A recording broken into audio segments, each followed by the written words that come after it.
Welcome to Fairy Tale Access, where the head fairy's quest is to prove that fairy tales do exist in actual time rather than once upon a time.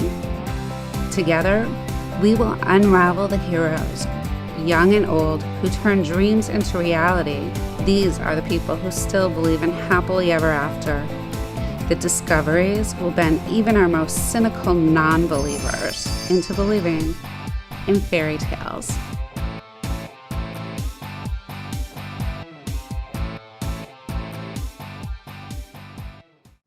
Hi, welcome to Fairy Tale Access.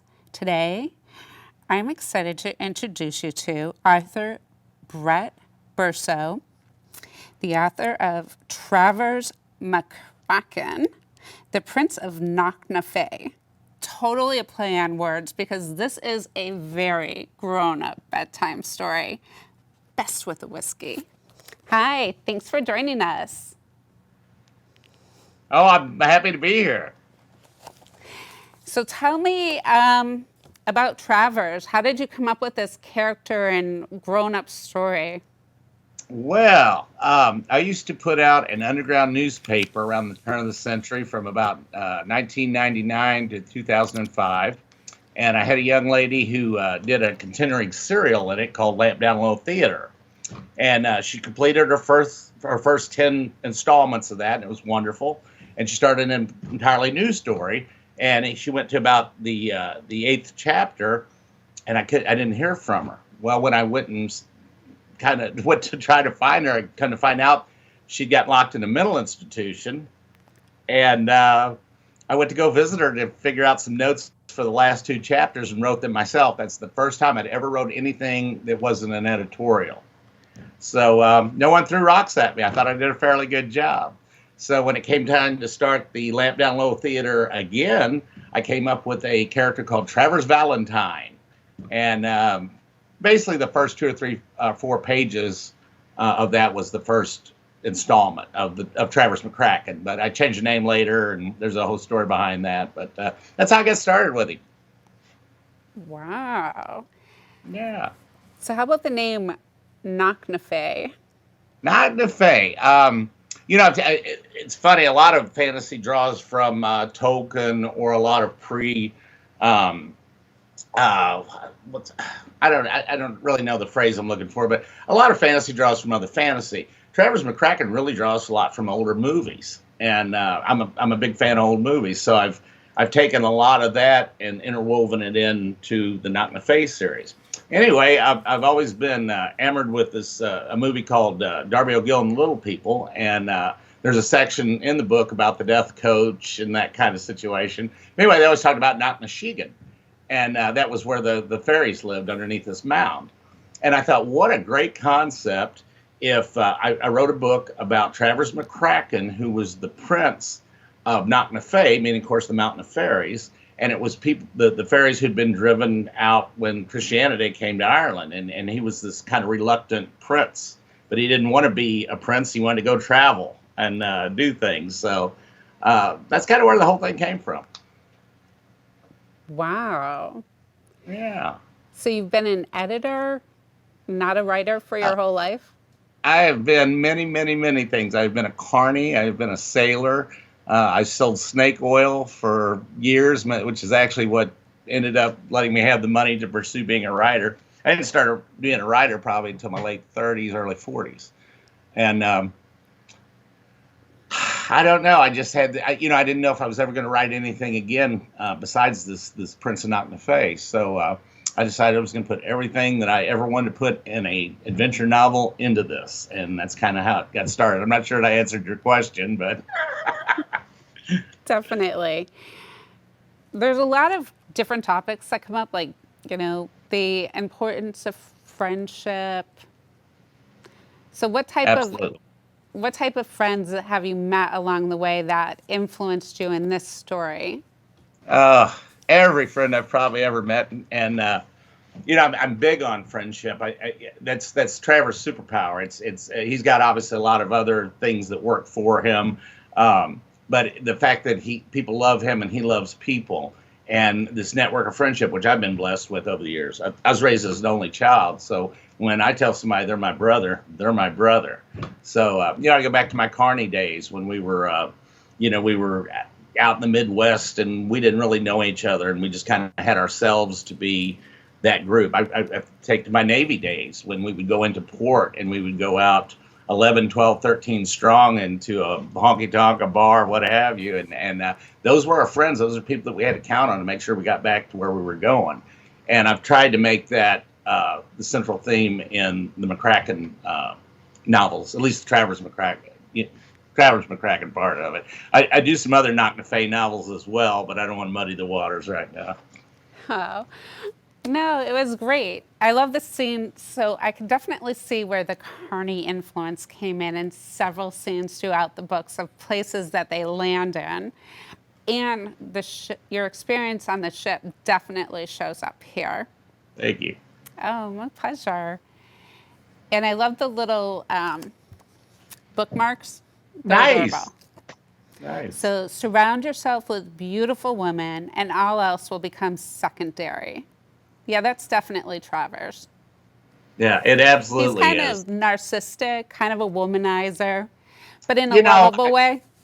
I think I'm glad you put the last part in a lovable way. I'm 55, and obviously I was raised a lot different than the millennials were raised. But I absolutely believe in equality, and Travers' love interest, Margarita Francesca de la Rosa, actually ends up being the heroine, the hero. We'll just call her the hero of the series in the next few books. So, yeah, he is a little like that, but I've drawn on my experiences, and one of the worst pieces of advice I ever got when I started this is I need to water this down for the masses, and I don't want to water it down. I want it to be the fantasy novel I always wanted to read, the pirate movie I always wanted to see. Oh, it definitely has all those pirate, salty influences throughout it, sarcasm, hysterical situations. It's fun. I'm glad you think so. Yeah, it was a fun book to read. You're very sweet to say so. I enjoyed writing it, and I just wanted something that was different. And again, it goes back to, it seems a lot of times, especially with the lovable rogue, they take that character to a point, but they never take it to that logical conclusion. And that's kind of what I want to do with Travers. Definitely. I think he did that. It shows, his woodiness, his survival instincts, and then all around it, all the people that you meet, the people that are interacting in different bars and different places like that with, whiskey and bourbon and wine and things going on, it all makes sense and and it's really gritty to the point of, being along those pirate lines in different places, and the way that when the heroine walks into the story, everybody else kind of like backs up and, takes another look. Yes. Thank you so much for saying so. It's just been a joy to write this whole thing. And it's, I love the idea of chivalry, and I love the idea of putting women on a pedestal. I've kind of found out in my own life that doesn't always work. It seems like women kind of more taken with the bad boy. So Travers is a combination of that chivalrous guy, but he's also got that bad boy quality. Right. So, that's kind of what I'm hoping for. And obviously, I guess I hit it if you saw it. So thank you very much. You did do a good job. Good. Thank you very much. Yeah, you just wonder what's going to happen when because, it's obvious that she is forgetting something that she should know throughout without giving anything away. So I'm really excited to see where that goes. Yeah, I oddly enough, I am too. I'm a big believer in this Stephen King philosophy that this story is really already written, and I'm simply unearthing it. And I definitely feel that way, and I'm sure a lot of writers do. You almost feel like you're a medium, and the story's kind of coming through you. So I'm as interested to find out how that works out as you are. So you don't know the end before you start? I've got an idea of how the whole thing's going to go. But no, as I go along, I'm just about as it's a new thing for me, just like it is for the reader. And oh my goodness, if it wasn't for that, why would I even write? You know what I mean? I love that feeling as well. As like, what's going to happen next? There's a logical progression to everything. Certain people act certain ways. Many of my characters are based on friends of mine. Many of my characters are based on facets of my personality, and really everything's a conglomeration. So when I'm talking to somebody, or when I'm having a conversation with the characters in the book, I simply wonder, well, what would that person say? And it just seems to kind of come out. It's a wonderful feeling. I'd much rather be a writer than a reader any day. No, it's great. And the artwork, is this all you? That is all me. I was an artist way before I ever fancied myself a writer. Did art all the way through high school. Was an airbrush artist on the carnival. It was funny. A lot of the reason I did the book was I did a couple of the paintings, and I thought, wow, that would kind of lend itself to the book. So it's just kind of been a great pairing, and I would not do this thing if it wasn't oversized, if it didn't have the big illustrations. I'm big on the old English, like A.A. Milne, Graham, Tolkien. C.S. Lewis is my favorite author, probably, period. And I love the idea of how the author talked to the reader. But this is kind of a next logical progression.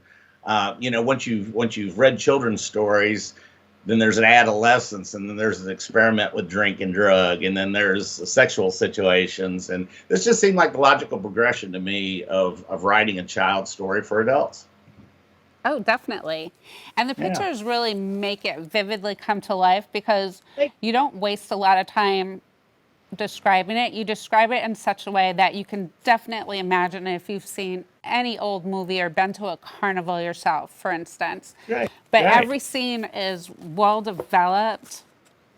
The storyline is really good.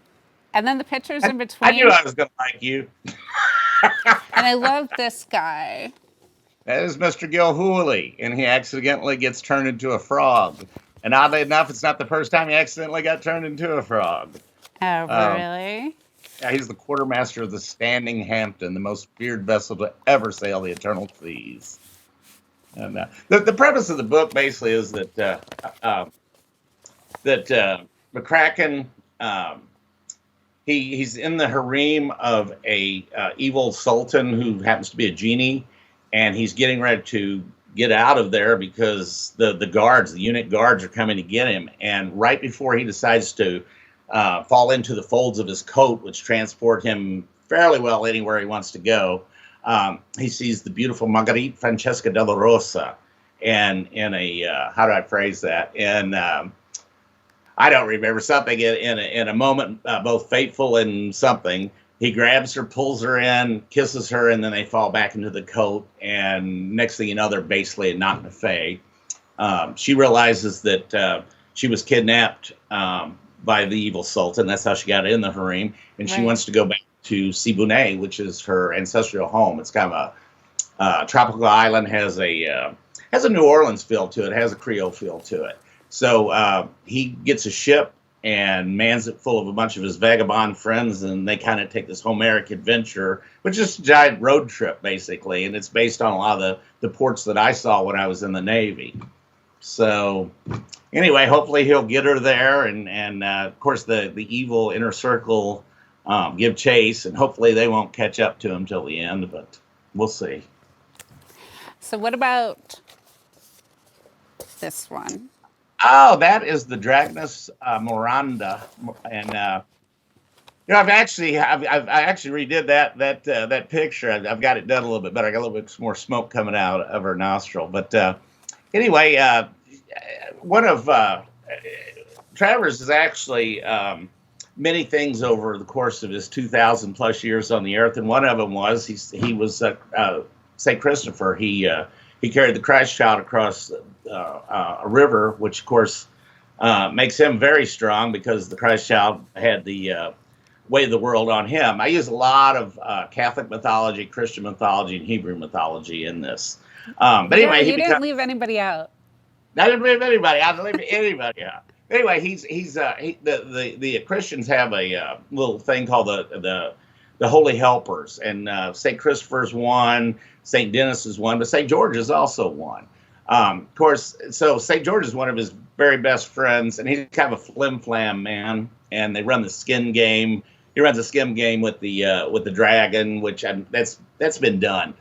You know, my philosophy when I do this, Denise Marie, is to surround people with the familiar and then hit them over the head with the unexpected. Oh, so, you definitely do that. Thank you very much. Thank you very much. Yeah, everything's familiar, and then it's like, whoa. Thank you very much. I'm glad that's come through. But to answer your question about her, she's actually a dragon that he's running this game with, where the dragon will terrorize the town, and then he comes and saves her. But the dragon actually has fallen in love with him, and this complicates things very much. And that's kind of the idea behind that character you just showed me.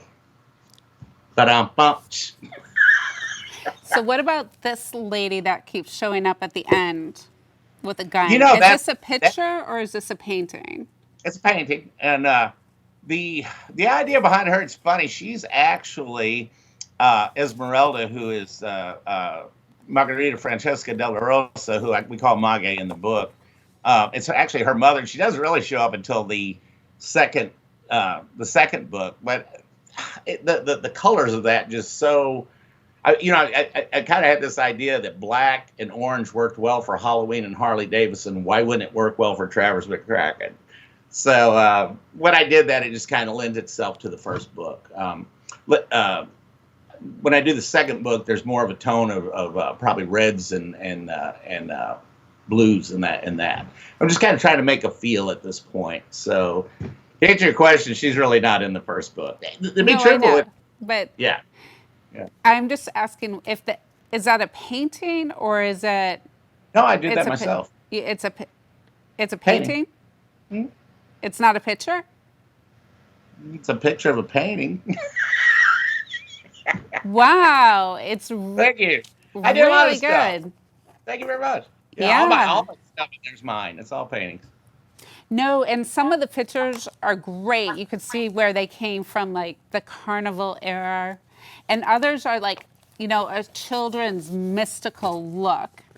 Good. That's what like Aladdin. I'm good. That's what I'm going for. I'm glad I'm glad that's working out. No, the artwork's amazing. Like I said, I was an artist long before I was a writer. Frank Frazetta is one of is absolutely probably my hero. I love all his artwork. I highly recommend that you go see the Frazetta Museum. It's in East Stroudsburg, Pennsylvania. It's life-changing. But anyway, I knew I would never be a Frazetta, so my style's a lot different than his. But the voluptuous women that are part and parcel of not only my artwork but my writing definitely are inspired by Frank Frazetta. Wow, your artwork's great. And you're a sweetheart. Is that something you grew up being talented at, or did you develop it over the years?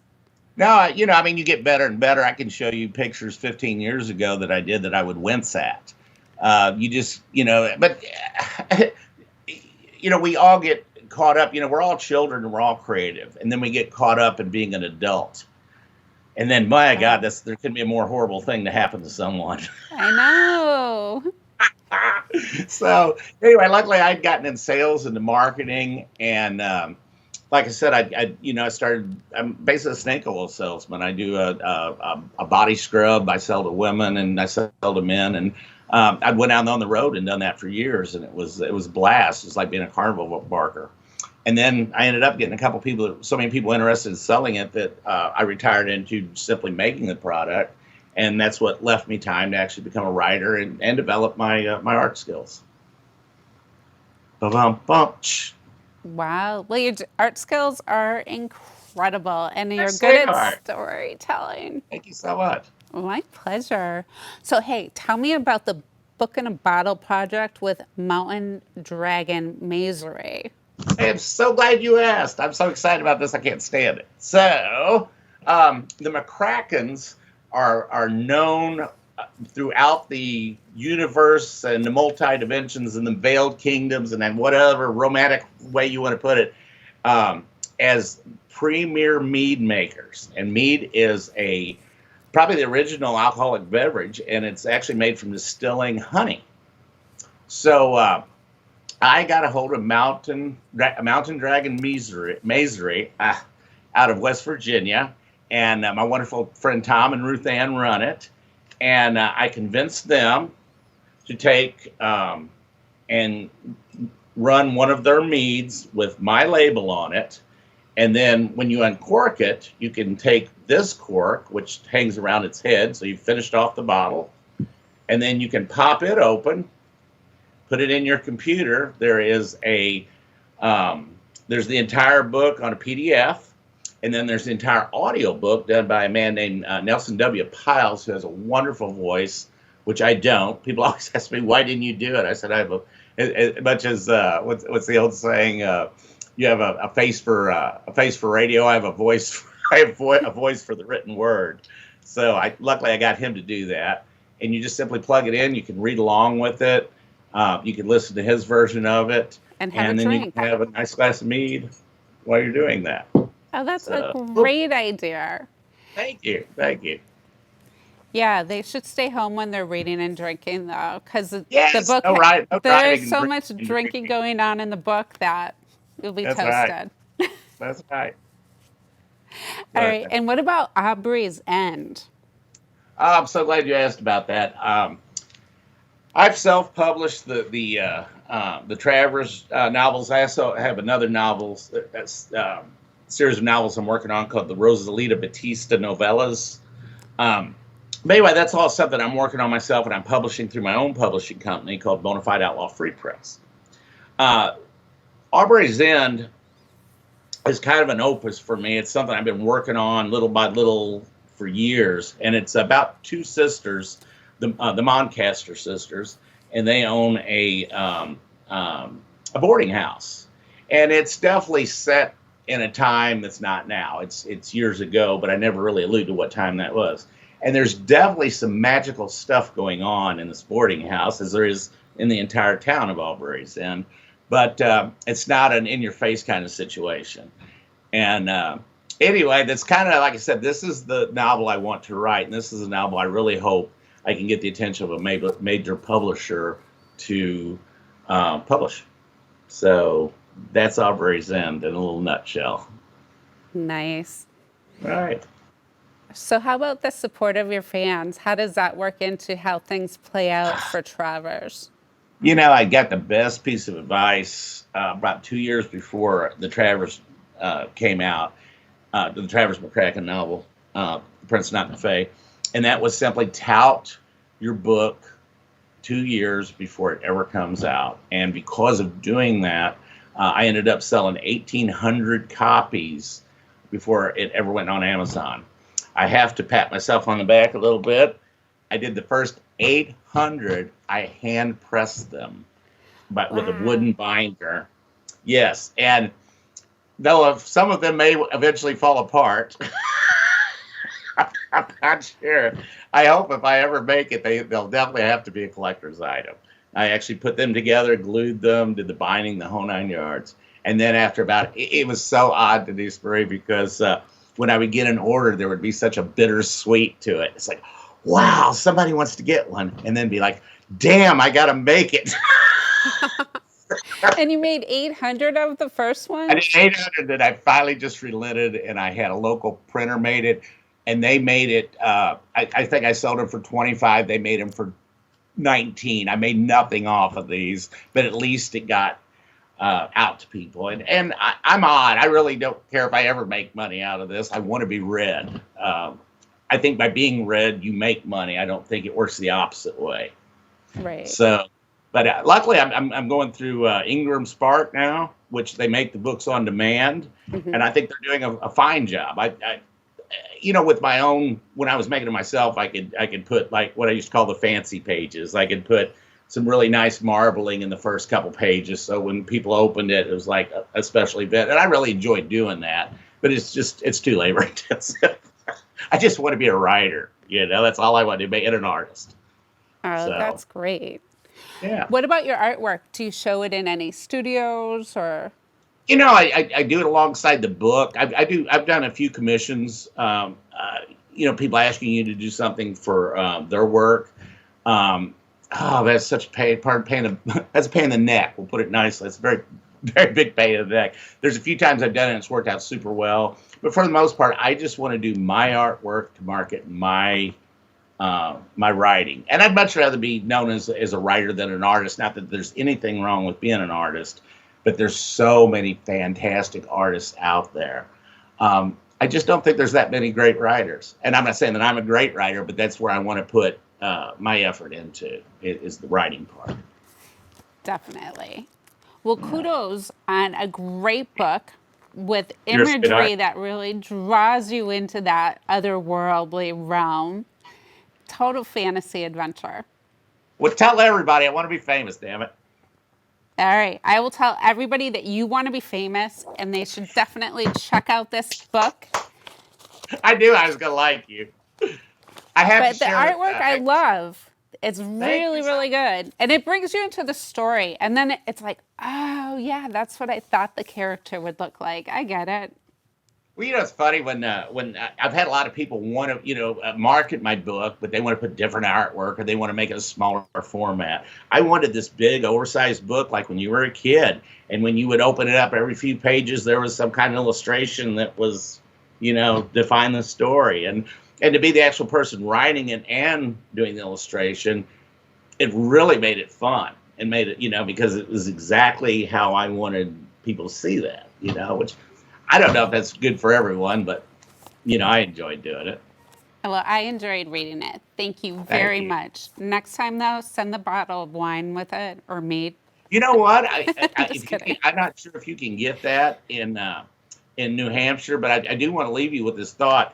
Mountain Dragon Mazery is the makers of this. If you'll get on their website, if they are in if you're in the 38 states that they can send alcohol through the mail to, they will send you one. I'd be more than happy to send you one if I can, but it's kind of geared toward them doing it. Knocknafay.com, Knocknafay. There's also a link to get the book in the bottle through that as well. And of course, great. And it's on Amazon, right? Right. The Prince of Knocknafay doesn't have Travis McCraken. The Prince of Knocknafay. It's simply the Prince of Knocknafay. And if you do nothing else, if you've read it in any way, shape, or form, please leave a review. That's my biggest thing. If you just leave a review, you'll be my friend forever. All right. I will leave a review too. Thank you again for your time today. Great. I got to tell your audience real quick. You are such a professional lady. You have such a great show. I felt so bad. I don't know how to use Dropbox. I had a hard time getting my artwork to you, and I was having a heck of a time figuring Skype. So I fancy myself a fairly good writer and artist, but I'm not very good with media technology, and I apologize. Oh, no apology necessary. You did a great job. You made it. Thank you. You're very sweet. All right. Until next time, keep asking questions. And if you want a fun book that's more adult of near childhood stories, this will have you smiling, laughing, and enjoying the ride. We'll see you soon.